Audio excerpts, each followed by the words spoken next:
안녕하세요. 김태훈 목사입니다. 뚜벅뚜벅 메시지. 오늘은 요한복음 9번째, 나는 누구인가? 요한복음 3장 16절에서 21절의 말씀 가지고 오늘도 뚜벅뚜벅 걸어가겠습니다. 나는 누구인가? 참 우리가 인생을 살아가면서 굉장히 중요한 질문 중에 하나입니다. 먼저 결론부터 말씀드립니다. 나는 누구인가? 나는 사랑받기 위해 태어난 사람이다. 나는 천국 백성이다. 나는 하나님의 자녀다. 오늘 본문을 통해서 우리는 이것을 확인해 볼 수 있습니다. 오늘 본문 16절 말씀 보십시오. 하나님이 세상을 이처럼 사랑하사 독생자를 주셨으니 이는 그를 믿는 자마다 멸망하지 않고 영생을 얻게 하려 하십니다. 저는 세상에서 이보다 더 아름답고 위대하며 영광스러운 말씀은 없다고 생각합니다. 이 말씀은 언제 읽어도 좋고 아무리 많이 읽어도 싫지 않습니다.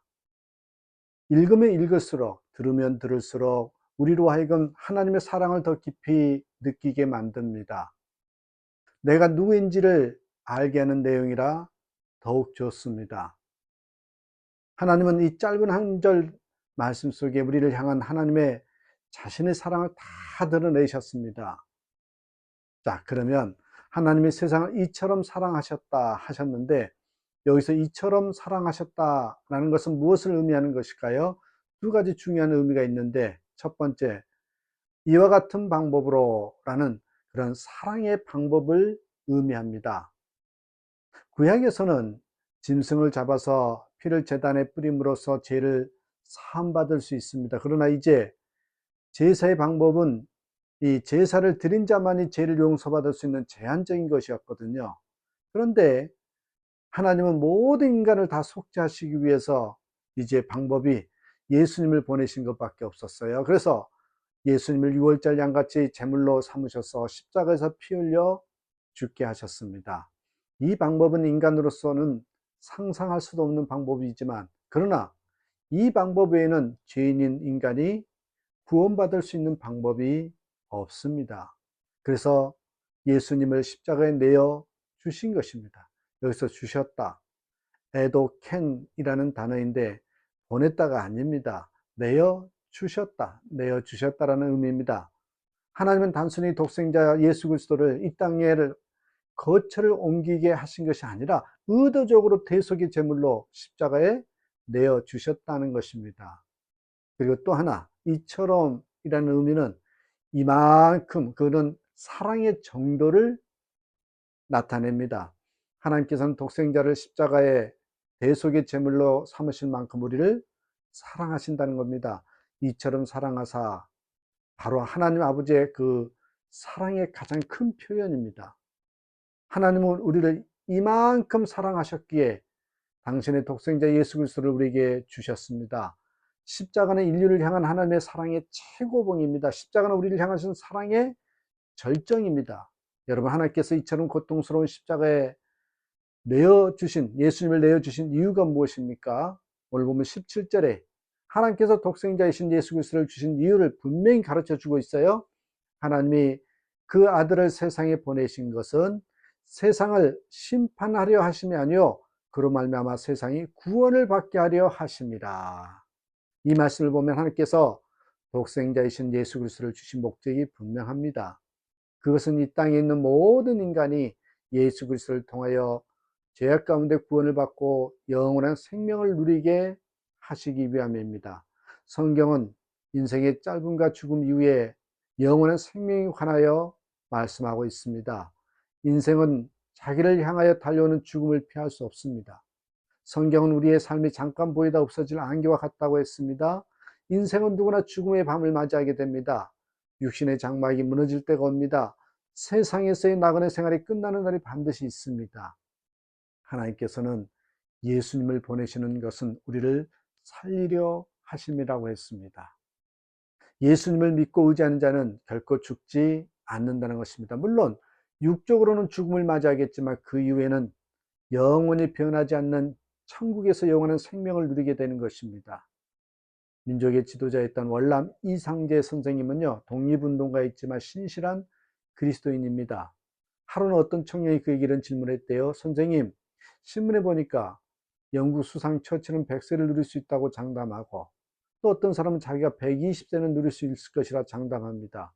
선생님도 제가 보기에는 건강하시니까 오래 사실 것 같은데 얼마나 사실 것 같으십니까? 그러자 웃으면서 이렇게 답변했답니다. 그 사람들은 사는 법을 몰라. 나는 영원히 살아. 월남 이상재 선생이 영원히 살겠다는 것은 예수님을 믿음으로 영원한 생명을 누리겠다는 것이었습니다. 그렇습니다. 예수 그리스도를 십자가에 죽게 하시면서 하나님 우리를 영원한 생명을 우리에게 주셨단 말이죠. 그런데 왜 사람들이 이 진리를 받아들이지 않습니까? 19절 20절에 보면 그 이유를 이렇게 설명합니다. 그 정죄는 이것이니 곧 빛이 세상에 왔을 때 사람들이 자기 행위가 악함으로 빛보다 어둠을 더 사랑하는 것입니다.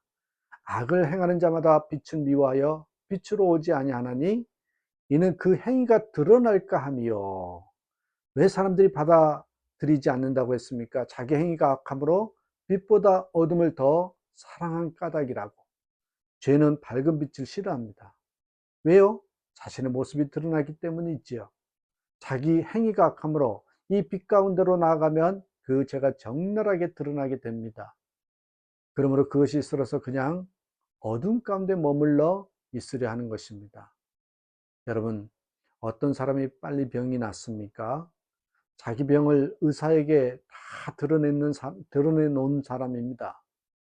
드러내놓지 않고 혼자 끙끙 앓고 있으면 평생 가도 못 고칩니다. 내가 이런 병이 있다는 것을 드러내 놓아야 합니다. 그래야 치료가 가능합니다. 마찬가지로 내가 영원한 생명을 소유하기를 원한다면 먼저 내 모습이 어떠하든지 그 실체를 빛 가운데로 드러내 보여야 합니다. 여러분, 우리가 신앙생활 하는 동안 내 죄악된 모습이 드러난 것을 너무 두려워하지 마시기 바랍니다. 나의 약하고 모난 부분이 드러나는 그때가 하나님으로부터 은혜 받고 믿음의 생활을 견고하게 할 수 있는 기회라고 생각하시길 바랍니다. 그때부터 실상은 치유가 이루어집니다. 내 가운데 있는 상처, 내 마음 가운데 자리 잡고 있는 분노, 슬픔, 이 모든 것은 나의 실체를 드러내는 것으로부터 시작이 됩니다. 우리가 빛 가운데로 살기를 원한다면 나의 실체가 드러나는 것에 대해서 주저하거나 거리낌을 가질 필요가 없습니다. 예수 그리스도의 십자가 앞에 우리의 모든 연약함을 온전히 다 내려놓을 때 하나님은 예수 그리스도의 십자가의 보혈로 깨끗하게 다 치료해 주신다고 하셨습니다. 이것이 바로 십자가의 사랑입니다. 이 사랑으로 말미암아 내가 누구인지를 정확히 우리는 알 수 있고 확신하는 것입니다.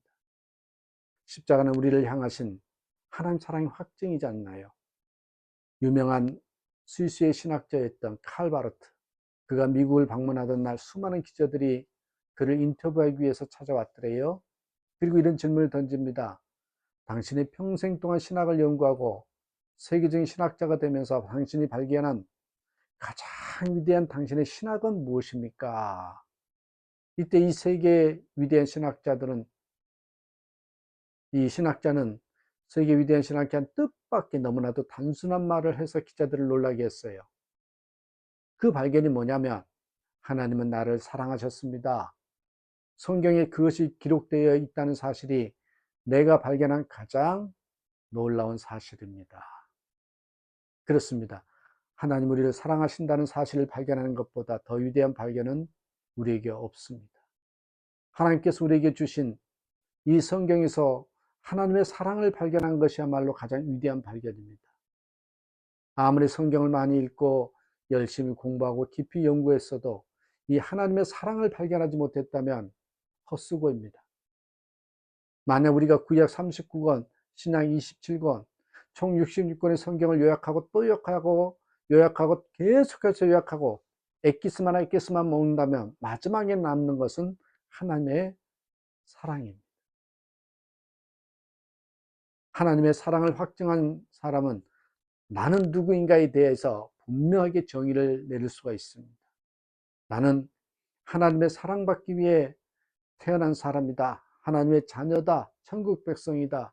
이렇게 고백할 수가 있습니다. 그렇다면 어떻게 살아야 됩니까?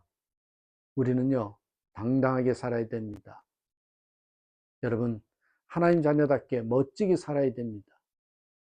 다시 한번 이제 더 이상 헤매지 마시고 나는 누구인가를 분명히 정의하시고 그리고 그에 합당하게 살아가는 저와 여러분의 삶이 되기를 주님의 이름으로 축복합니다. 감사합니다.